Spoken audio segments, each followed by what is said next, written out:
Hi, everybody. Welcome back. This is Donna Ratchford, and I am here with part 2 of my presentation about giftedness. The first part, I spoke about definitions of giftedness and common gifted myths that we were expelling. This second part is about identification. I'm going to speak in general about identifying gifted students, and then I'm going to go into the referral and screening process that is part of the state of Tennessee in our district. So I'm going general, state, district level. So hope that will be helpful to some. So how do we identify gifted students?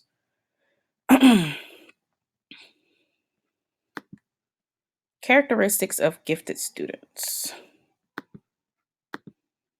So here are some common characteristics of gifted students.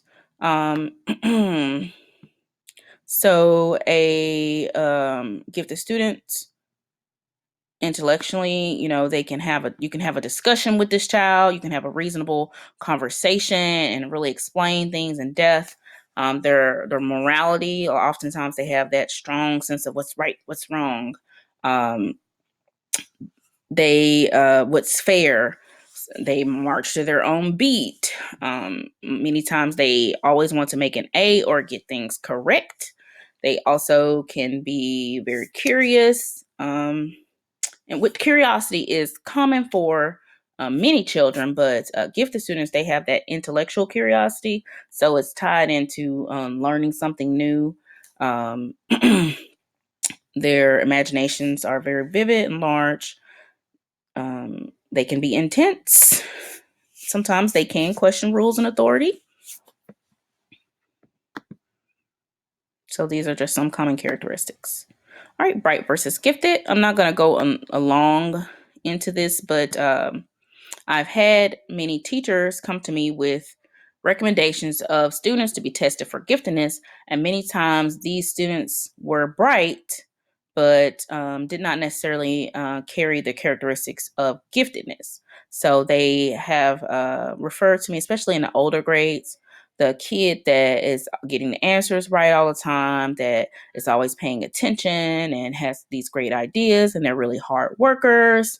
And these are often, the teacher, I just love her, she's so sweet. And they get upset, when the child does not qualify into the gifted program, because they just really love this kid and they think this kid is so great. And they are. They're usually in their top group and they're listening and things like that. And they really like school, but the the gifted child may not always have those positive characteristics. Sometimes they do, but they do not always have those positive characteristics. And sometimes it's positive is a relative term, so it may not be positive in certain situations, but in others it can be. So the gifted child, the bright child knows the answers, but the gifted asks the question. This person is, why? What if this? What if that? Why did this happen? And they're asking the questions. The bright child is the one that's raising their hand. They're getting the ones correct. So the the bright child is interested. They're wanting to learn, but the gifted child is curious. The bright child is attentive, is paying attention, but the gifted child may appear as if they are not paying attention, but they could be mentally involved with what you're talking about and processing things on a higher level in their head.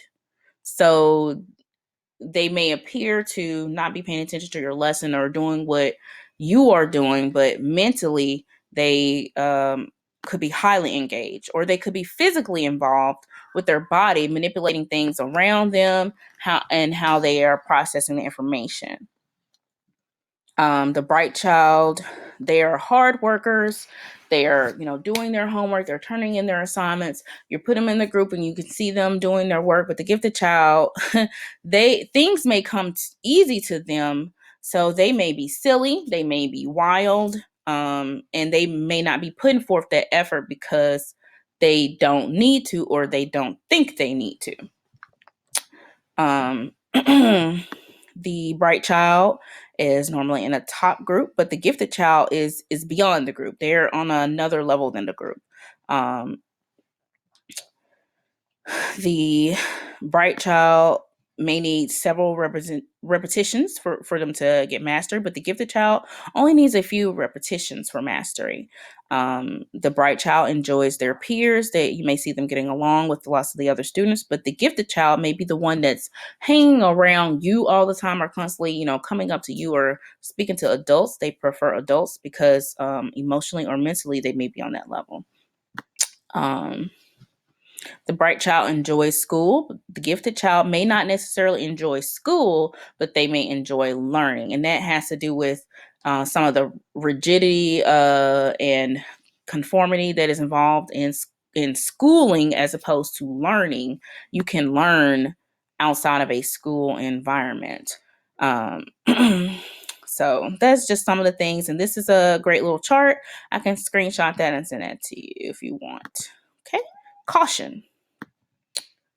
Oops. Okay. Yes.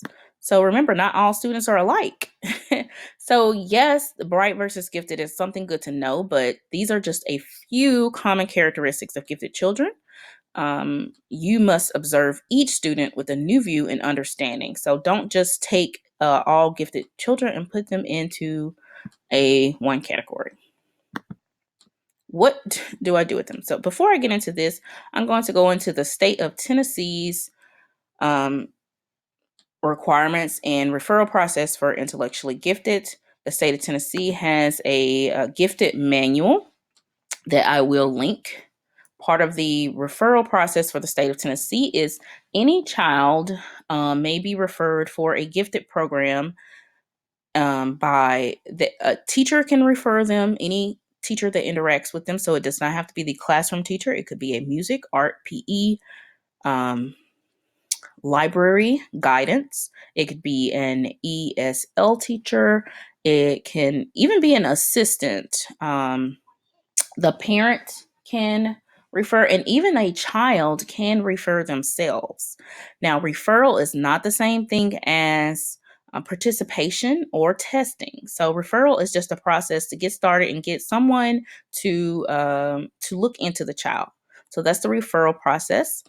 And the state of Tennessee, the parent would have to give permission for screening to occur going past that referral process. So the gifted educator at that department of the school would then send home a permission for the child to be screened. Each district has its own screening process. There are state forms, which there is a teacher checklist and rating scale, and there's also a parent rating scale. The state of Tennessee then would require the compilation of those rating scales, and the child can be looked at academically as well. And the academic referral process or screening process can involve state test scores on a nationally normed test. In Tennessee, that would be the TCAP or TN Ready. And also, there are other forms of academic measure. There is the Tennessee Supplemental Checklist, which is something that is completed by the teacher using information from checklists from the parent and teacher. Usually, this is given if a child is from a non-English speaking background or a population that is marginally identified in gifted programs. So minority students, students with disabilities, students from rural areas or low income. And that is the state referral and screening process. Once that paperwork is done, then the child may be considered to move forward with a comprehensive evaluation for testing for a gifted program. In the state of Tennessee, students identified as gifted may have IEPs, which is an individual education plan, and that would be created if the child is considered eligible to be considered intellectually gifted. The parent would sign a consent for the child to be tested by an IQ test, or a parent can seek private testing and pay out of pocket to have a psychologist give them an IQ test. Those results will be reviewed by the district's um, head psychologist department, school psychologist, and they will review that information, or the school psychologist would give the child the IQ test. And if that child had the qualifying IQ score, the child will be looked at three different areas: their academics, their creativity, and their cognition. According to the state of Tennessee, they have to get a certain score in each category to be eligible. The first area of academics, they can score 10, 20, or 30 on a documentation grid that is filled out by the special education case manager for that child or that district in school. And they can get 10, 20, or 30 points based off their academic score. They can get 10, 20, or 30 based off the creativity. And the creativity will come from whatever teacher filled it out. And it doesn't have to be a classroom teacher. It can be a music, art, PE, library, guidance teacher that interacts with the child. And then the cognition, which is the IQ test that's either given privately or given by the school psychologist. They have to have a total of 50 points from all three of those areas. And the cognition, in Tennessee, you have to have at least 20 points, which means the child has to make at least a 123 or have a confidence interval of 90% or higher that includes 123 in that interval. That is a statistical thing, and I can go into that separately in another presentation. So that is a state process. The district has their own process for gifted identification. In Shelby County Schools, we have the CLUE program, and our CLUE program has two different areas, which is the primary and the intermediate CLUE. And primary CLUE it is an advanced reader program, so it's not necessarily the criteria for intellectually giftedness. Students must be advanced readers to participate in the primary program. We also do have a pre-K program, and it is based on IQ. The pre-K program has limited spots. There's only certain sites that offer pre-K CLUE, and those children will have to be identified by a school psychologist and have the qualifying IQ. But in K through 3, students can qualify based on their reading. Anyone can refer a child, but they must meet certain criteria for in their reading level. And then the 4th and 5th grade and up, the students must be considered intellectually gifted by the state of Tennessee and go through that state identification process, which includes the IQ test. Again, anyone can refer a child. The parent must agree to screening.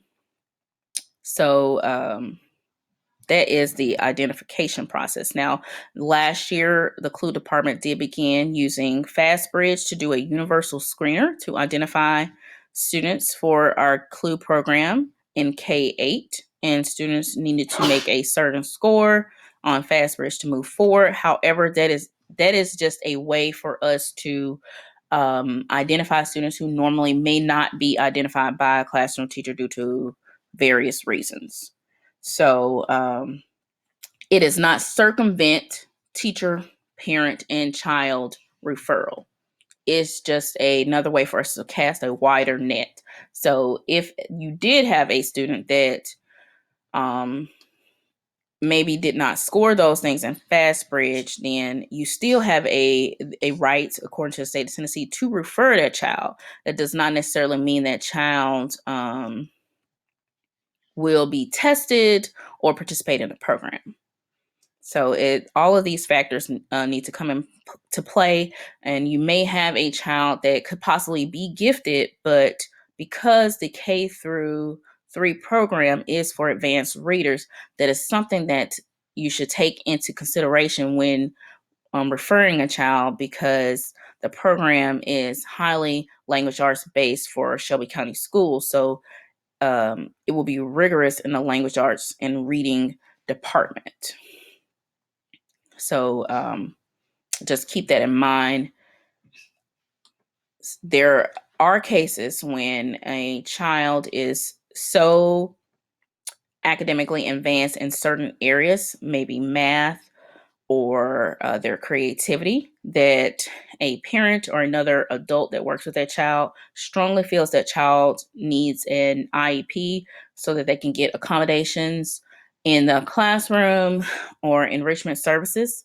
Maybe that child may not be an advanced reader, but you want them to be able to get enrichment or things like that. And they could possibly be put on consultation where they're not pulled out of their ELA or reading classroom, but they're given other accommodations or modifications that are needed for that child to be successful or continue to get challenged that they need.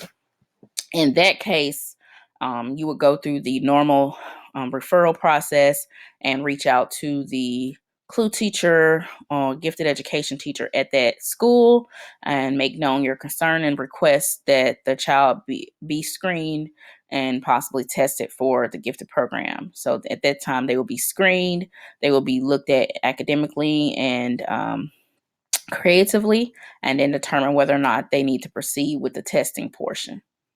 So I hope this clarifies some things as far as identification. Yeah.